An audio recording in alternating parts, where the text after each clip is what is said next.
ಇನ್ನು ಕನ್ಯಾ ರಾಶಿಯ ವಾರದ ಭವಿಷ್ಯವನ್ನು ನೋಡೋದಾದ್ರೆ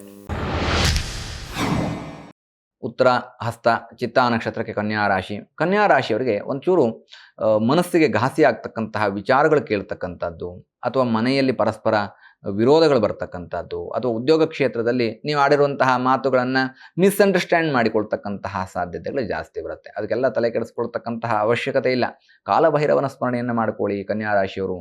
ಕಾಲಭೈರವನ ಆರಾಧನೆಯಿಂದ ಹೆಸರೇ ಹೇಳುವಾಗೆ ಕಾಲ ಕಾಲಾಯ ವಿದ್ಮಹೆ ಕಾಲಾತೀತಾಯ ಧೀಮಹಿ. ಬರುವಂತಹ ಎಲ್ಲ ದೃಷ್ಟಿದೋಷಗಳು ವಾಗ್ದೋಷಗಳು, ದೃಷ್ಟಿದೋಷ ಅಂದರೆ ಯಾರೋ ನಿಮ್ಮ ಏಳ್ಗೆಯನ್ನು ಕಂಡು ಸಹಿಸಿಕೊಳ್ಳದೆ ಇರತಕ್ಕಂಥದ್ದು, ಅಥವಾ ನಿಮ್ಮ ಅಭಿವೃದ್ಧಿಯನ್ನು ಕುಂಠಿತಗೊಳಿಸೋದಕ್ಕೋಸ್ಕರವಾಗಿ ಯಾರೋ ಕೆಟ್ಟ ಮಾತುಗಳನ್ನ ಆಡ್ತಕ್ಕಂಥದ್ದು. ಕೆಟ್ಟ ಮಾತು ಅಂದರೆ ಬೈಲೇಬೇಕು ಅಂತ ಅರ್ಥವಲ್ಲ, ನಿಮಗೆ ಡಿಸಪಾಯಿಂಟ್ ಆಗುವಂತಹ ರೀತಿಯಲ್ಲಿ ಹೇಳುವಂತಹ ಮಾತುಗಳನ್ನು ಹೆಚ್ಚು ಗಮನ ಹರಿಸದೆ ನೀವು ಆ ದೃಷ್ಟಿದೋಷ ವಾಗ್ದೋಷಗಳಿಂದ ಹೊರಗೆ ಬರುವಂತಹ ಸಾಧ್ಯತೆಗಳನ್ನು ಹೆಚ್ಚು ಮಾಡಿಕೊಳ್ಳಬೇಕು.